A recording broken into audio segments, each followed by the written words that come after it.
첫 번째 활동으로 교과서에 나온 글을 읽고 내용을 파악해 보겠습니다.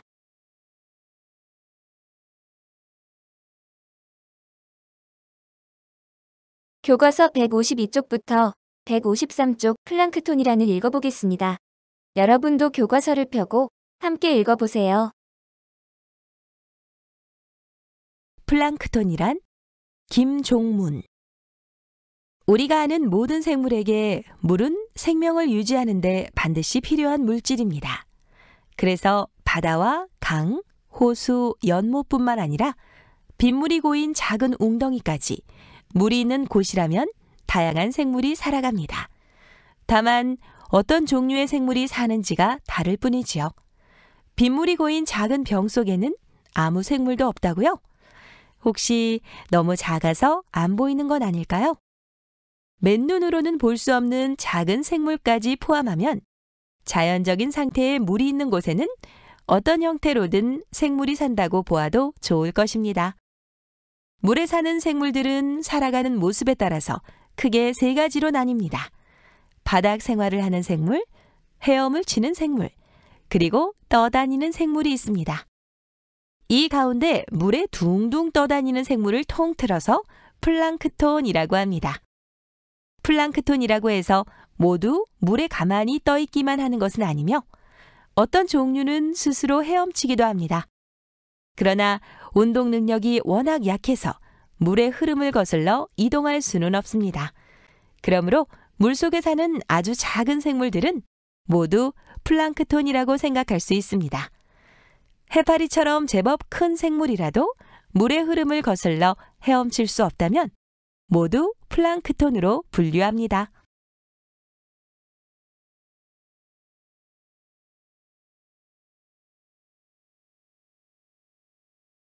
국어책 154쪽입니다.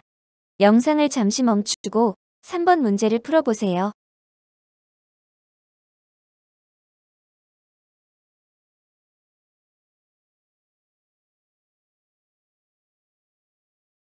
답을 확인해 보겠습니다. 빗물이 고인 작은 병 속에 아무 생물도 보이지 않는 까닭은 무엇인가요?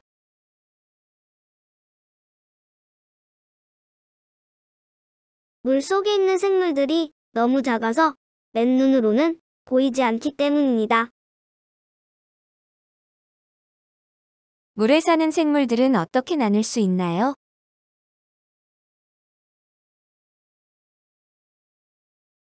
바닥 생활을 하는 생물, 헤엄을 치는 생물, 그리고 떠다니는 생물로 나눌 수 있습니다.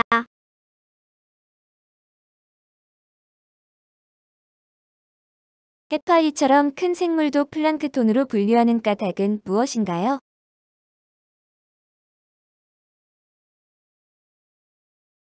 물에 사는 아주 작은 생물들은 모두 플랑크톤이라고 생각할 수 있는데 해파리처럼 제법 큰 생물이라도 물의 흐름을 거슬러 헤엄칠 수 없다면 모두 플랑크톤으로 분류합니다.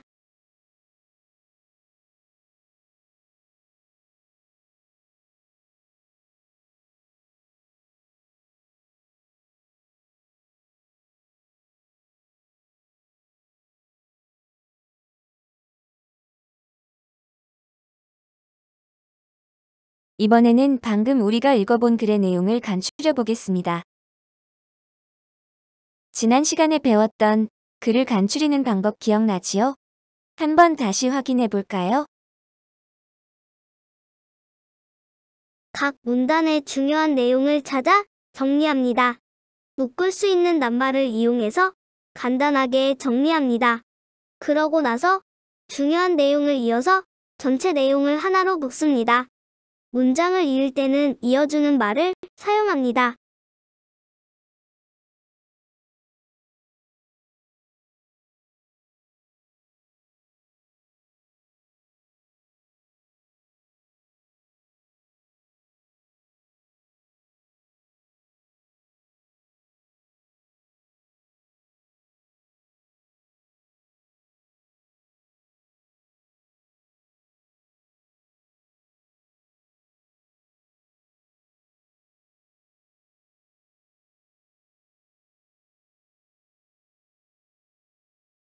그럼 플랑크톤이란의 중요한 내용을 정리해 보겠습니다. 영상을 잠시 멈추고 152쪽과 153쪽을 각자 다시 읽으면서 여러분이 생각하기에 중요한 내용이 무엇인지 밑줄을 긋거나 글 옆에 간단히 써보세요.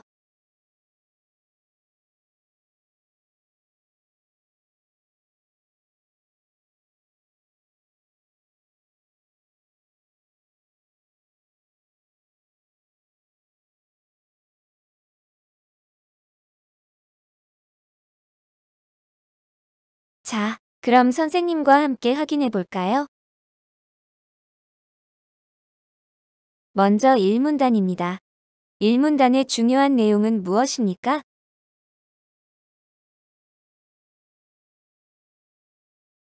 우리가 아는 모든 생물에게 물은 생명을 유지하는데 반드시 필요한 물질입니다.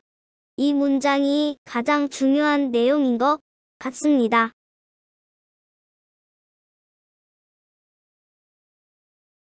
네, 1문단의 중심 문장이 바로 첫 문장입니다. 중요한 내용을 잘 찾았습니다.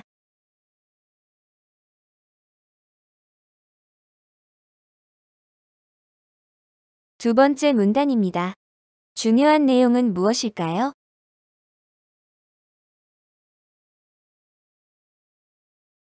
이 문단의 마지막 문장인 것 같습니다. 자연적인 상태에 물이 있는 곳에는 어떤 형태로든 생물이 산다고 보아도 좋을 것입니다. 이 부분이 중요한 내용이라고 생각합니다.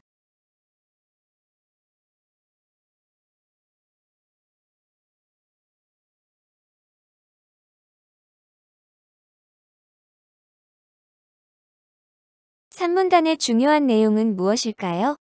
산문단에서 말하고자 하는 것이 무엇인지를 잘 생각해 보세요.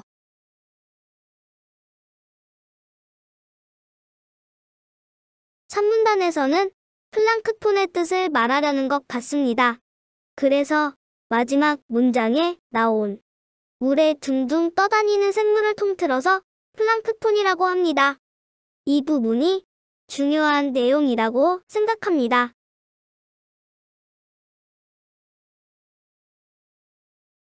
마지막 4문단입니다.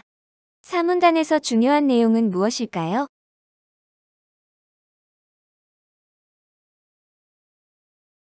큰 생물이라도 물의 흐름을 거슬러 헤엄쳐가면 모두 플랑크톤으로 분류합니다.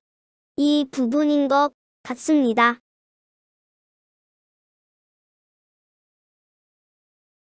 네, 모두 잘 찾았습니다.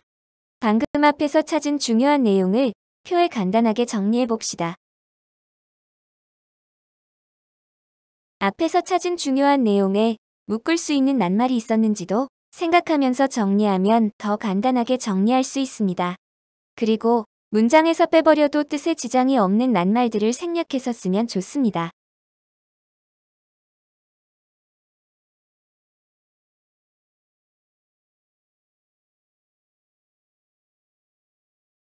자, 그럼 선생님과 함께 확인해 볼까요?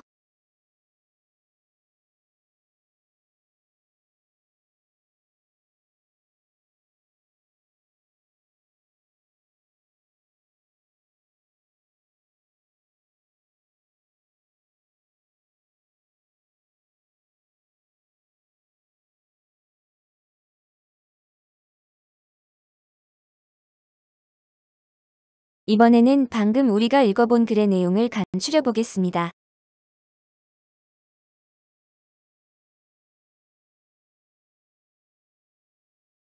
조금 전에 찾은 각 문단의 중심 내용을 자연스럽게 연결할 수 있는 이어주는 말에는 어떤 것이 있는지 생각해 봅시다.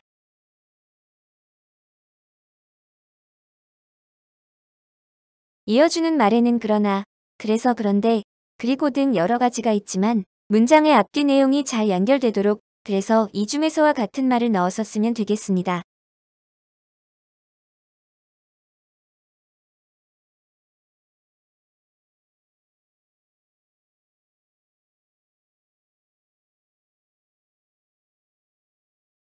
이어주는 말을 사용해 플랑크톤이란 의 전체 내용을 간추려 써 봅시다. 영상을 멈추고 교과서 155쪽에 정리해 보세요. 다 쓰고 난 후에는 선생님이 쓴 글도 참고해서 살펴보세요.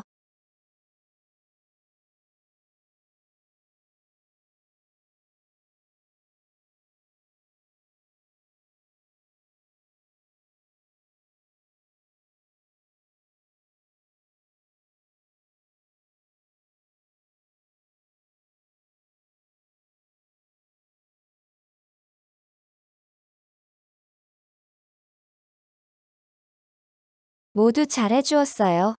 우리가 5단원에서 공부한 민화. 플랑크톤이란 같은 글을 정보를 전달하는 글이라고 합니다.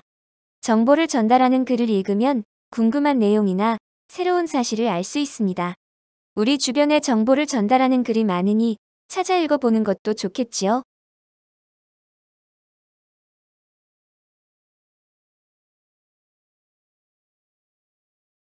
우리는 5단원에서 민화와 플랑크톤에 대해 정보를 전달하는 글을 읽고 간추리는 공부를 했습니다. 교과서에 나온 친구들은 자동차의 역사, 전통 이상, 키가 크는데 도움이 되는 음식에 대해 설명한 글을 찾아보고 싶어 합니다. 여러분은 어떤 내용에 대해 알고 싶은지 그 카드과 함께 말주머니 안에 써보세요.